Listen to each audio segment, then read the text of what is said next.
Hello everyone, my name is Vitaly and I am PiterPy Program Committee, and today we are at PiterPy conference, and today we are talking with David.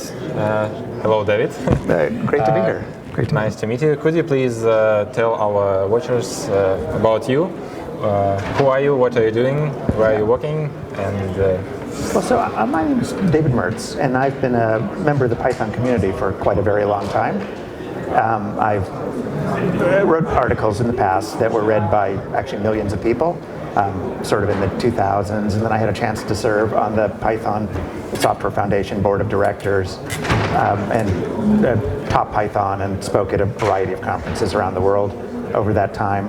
Nowadays, I'm working in machine learning at a small startup company where we use Python libraries, mostly scikit-learn stuff, to make predictions about consumer preferences. Could you please talk a little bit more about what predictions your company doing? Maybe it's a market, some. Oh well, so it's actually it's a very small company, but I'm Chief Technology Officer, which really means data scientist in this case. But we work for the apparel industry.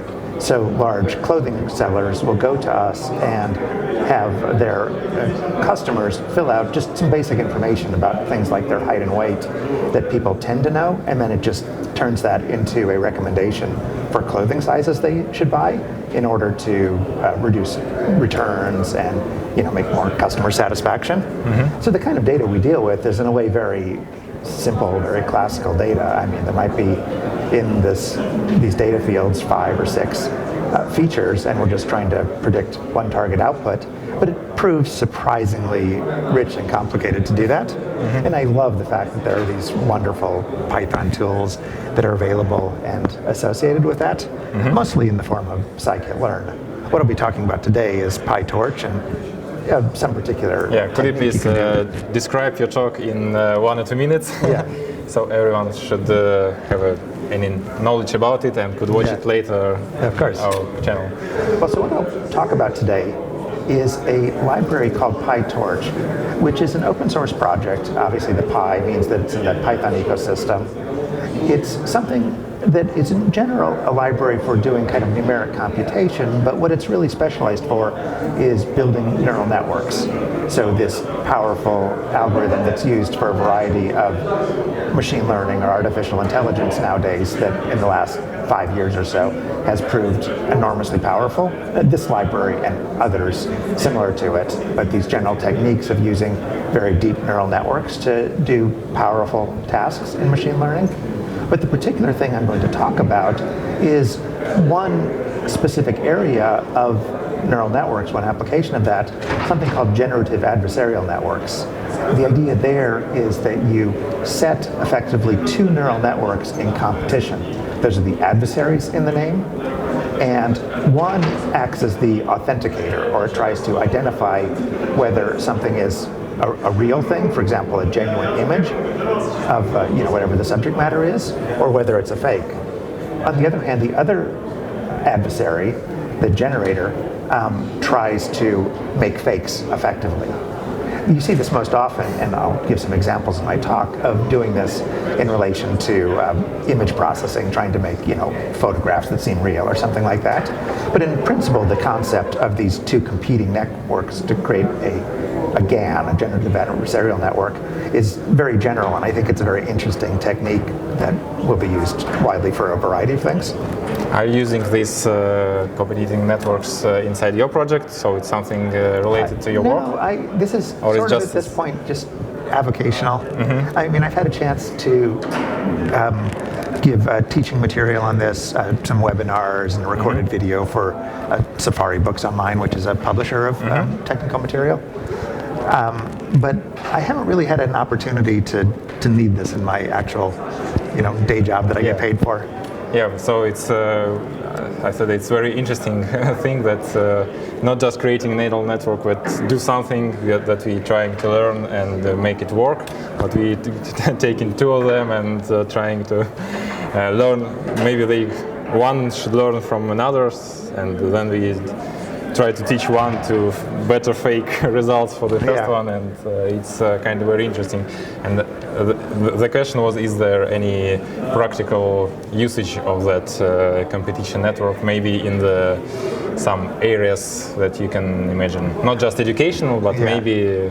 Well, so I mean, what I've seen it used for really is kind of for nefarious or not necessarily productive purposes so far. That is, you know, you may have heard of this concept called deep fakes, where people will, you know, like put the face of one person on another to create some false message or something like that in a, you know, a recorded video. It's became very popular right now. Yeah, and that generally uses these techniques of generative adversarial networks.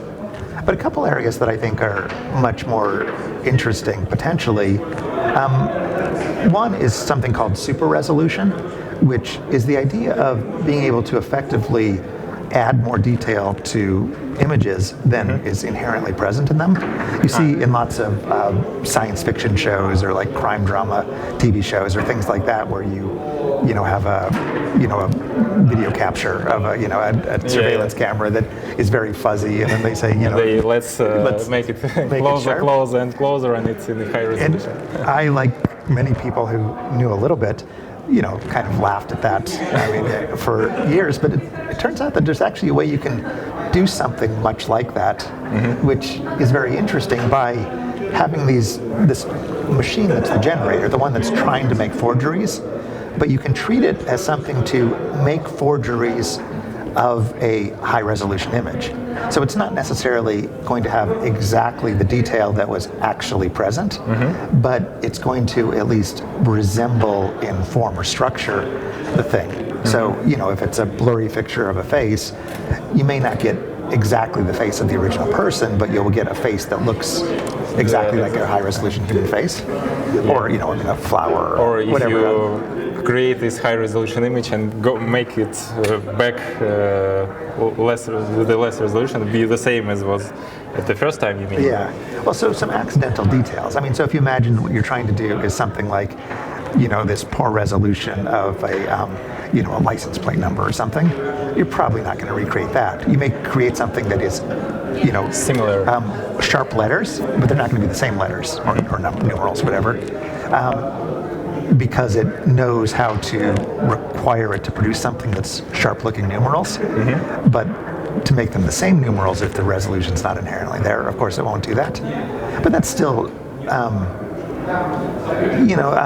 where I think that could be very useful is in doing things like scientific modeling. So if you imagine you build up this, and this is very speculative on my part and not the area I actually work in, but if you imagine you have researchers in something like astrophysics, where they're studying not necessarily images, but patterns of data in radio astronomy, or looking at a star, or in biology microscopy, or things like a field I used to work in for a while was protein folding and synthesis of that. That I imagine and I hope that in the future you would be able to create realistic imitations of these phenomena in nature that, of course, it would be tentative because you're relying on your machine to sort of create the false detail. But if there's some sort of implied pattern in those details that you can at least simulate, it may allow people in these respective research fields to have exemplars that at least are tentative guidance on understanding more detail about this thing they're studying in the world. And that idea of potentially using GANs to actually advance fundamental scientific research in the future is very fascinating to me. And this is very speculative on my part, but it's something I would feel hopeful about. Could we talk about future a little bit more? So machine learning is growing very fast last years, and the usage in different parts of the human life, like deep fakes that changes the faces, and something that maybe some people don't want that machine learning will go in that way, because in bad hands this could be used not in some problems with law, then you can fake someone, and some problems that people have about that. Potentially even worse. I mean, do you think we need some kind of regulation of that, or? Or the innovation should be free, or I'm not like a free market or all regulation is bad, but in this particular domain, I just cannot imagine how it could be effective. You're not going to prevent research in these areas. Yeah. I mean, even if you, within one national boundary, barred that kind of research, and even if that could be effective nationally and it wasn't done covertly, there are a lot of places in the world. And if if Russia regulates it or the US regulates it, but China doesn't, there's a lot of smart people in China who are going to figure out the technologies. Yeah, and it's not required a lot of technologies and a lot of knowledge to start doing that and to create something that. Yeah. So you don't need a supercomputer to create, I don't know, deepfakes. It's. I mean, well, today it's accessible. Yeah, you need maybe more than your desktop computer. Maybe you need a decent-sized cluster of GPUs, but it's, But it's not very expensive for now. Yeah, I mean, it's 1 million rubles, but it's not $1 billion to have the sort of technological infrastructure. Mm-hmm. So could you imagine something more about the future of machine learning? Because in the past, when we was children, we think that we will be robots that will communicate with us as we are with each other, can watch our emotions. So when this will happen? How do you think? Well, so Skynet will be built. And, I think we are building it right now, but what's the stage of it? Right now, and then the robots will take over and kill everyone. Yeah, what do you think about that? Is it possible? Will it happen in near future or not? I don't know. It's hard for. I mean, I hope not. Obviously, the dystopian ideas. But I don't think. I mean, there is a sort of much of the fiction that's negative about it tends to have these sort of robots or just simply, smarter, more capable humans with potentially evil intentions. Mm-hmm. I don't really see them as being that anytime, certainly for many decades. I see, robots or artificial intelligence as being, specialized to a task. And that task doesn't necessarily have to be one that's admirable or that I hope to advance, like the deep fakes or perhaps not. Or also things just like financial fraud. I mean, credit cards use machine learning to try to detect patterns of fraud. Well, if you have a GAN, you have these competing neural networks, maybe you become more effective at fraud because you're able to simulate an authentic, financial transaction or something like that.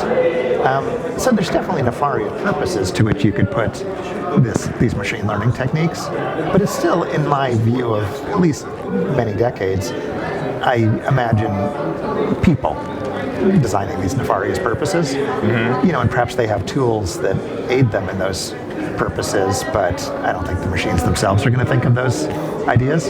Yeah. Okay. But we are moving. I think that we are moving to create we are trying to use some artificial intelligence, like have autonomous cars that we just can sit and it moves us to the place we don't need to. The cars are going to drive themselves. That's definitely going to happen. And this is the reality that we live in right now. So Tesla and there are some experiments in Russia too, with Russian companies trying to create autonomous cars. And I think that it will be very near, and there is always some tasks, decisions of a machine that, as you know, that's a railway. So you have a switch, so it's kill 2 people or kill a child and a grandma or something. Well, so there's actually a really interesting. This is way off the topic of my talk, but there's a really interesting sort of legal issue that's posed by that is that, in a sense, that when you have things like autonomous vehicles, which were very close, I mean, nowadays, basically the technology's there and it's just not been done for legal and political and marketing reasons, more than it even be unavailable. But, there's these sort of semi-autonomous vehicles now that are, from BMW or Tesla or somebody like that. You buy a vehicle and it guides itself back to the lane, and it doesn't let you make turns too quickly, and a variety of things. And really, it's just a software switch that's making it not do even more than that. But it's definitely aiding your driving, and it could be probably doing all of it now. But the legal or the ethical issue associated with it, at least one of them, is where do you assign liability? If Google makes a self-driving car and it kills the children at the crosswalk, there will be some. Who will they sue? Will they sue the owner of the car, or will they sue Google? I mean, Google has deeper pockets, so presumably they'll try that. But what does the laws of various countries permit in terms of the liability? But in particular, I've seen some articles that talk about some of these makers who, of the vehicles, who are faced with exactly this kind of issue. And they seem so far really to have taken the perspective of prioritizing the driver, the occupant of the vehicle, ahead of others. So if it's like hypothetically you have a situation where the car has to make a decision, the passenger, not it's going to save the pays driver, the money for owner, rather than the school children it's about to hit. Yeah. And that's, I don't know. I mean, these are not yet released, but from what I've seen, that is the way that they're framing this ethical issue that really seems to be driven by, the financial interest in terms of like who's paying the money to buy the car. Yeah, that's a good point. It's probably wrong, but to make it otherwise, you would need national or international legislation to say, well, no, you have to program in this kind of ethics into the car. Yeah, but safe people not. Yeah, so again, we're returning to some regulations that governments should create the rules of the game, how this should all be regulated and work in this. Yeah, that's a good point. One more question. Our talk is not just about your talk, as you understand it, just to discuss something you're thinking about and some interesting questions regarding your work and something. Well, I happen to actually have a doctorate in philosophy, so unfortunately I won't be presenting that today. But, that's nice. Or maybe fortunately, because people will actually understand something that I'm saying, given that. But yeah, so engineers better understand some technical details more than philosophy.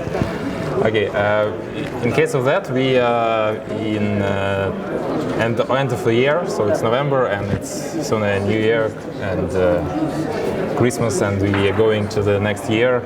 And what do you think is the main impressive for you things that happen in the world in this year for you? Maybe, I don't know, that Tesla moved car to the space or something. What's impressed you? I mean, there's probably a great number of things in various areas, but I do think that the rise, and this is even maybe from a couple years ago, but it's increased this year, but these even more specialized chips, Google's tensor processing unit, and some of the stuff NVIDIA is doing with GPUs, where they become more and more specialized for the kind of computation that's relevant to neural networks, I think is very interesting in advancing this particular AI area. And maybe not something in the technical area, maybe something, I know, in your life that impressed you. What drives you, something that drives you to move on? I don't know. I could say something. It would just be biographical or something. I don't know. It doesn't feel interesting. Okay, Dave, thank you very much for the talk.